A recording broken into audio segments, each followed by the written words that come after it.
New Glenn lifts off from Launch Complex 36 on Cape Canaveral.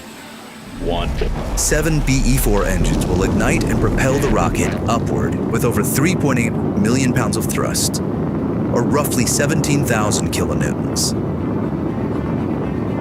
The vehicle will quickly reach supersonic speeds as it climbs through the atmosphere.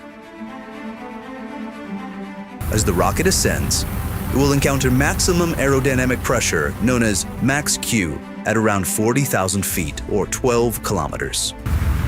This is the point at which the stress on the vehicle is at its highest.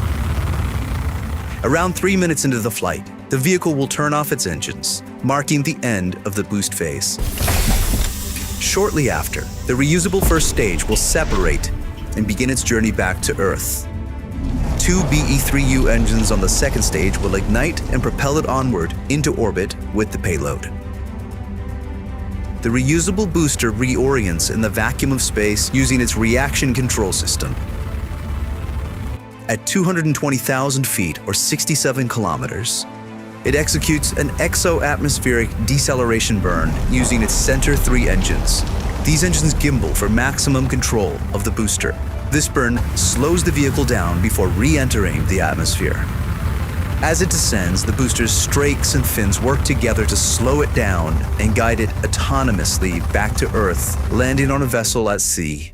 At around 9,000 feet, or just under 3,000 meters, the first stage begins its final landing burn.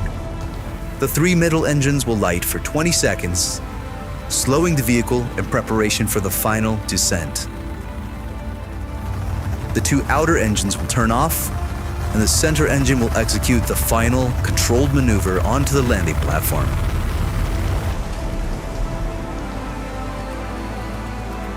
The vessel will return to Cape Canaveral to prepare for its next mission.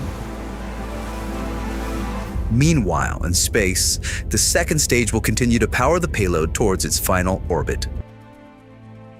At around 400,000 feet, or 120 kilometers, the payload fairings will jettison. New Glenn will deliver an unprecedented range of payloads. Large satellites, dual payloads, orbital vehicles, large constellation dispensers, even moonlanders destined to establish permanent human presence on the moon. Once it arrives at its insertion location, the payload will separate from New Glenn's second stage. The second stage can easily maneuver to deliver any payload to any required orbit.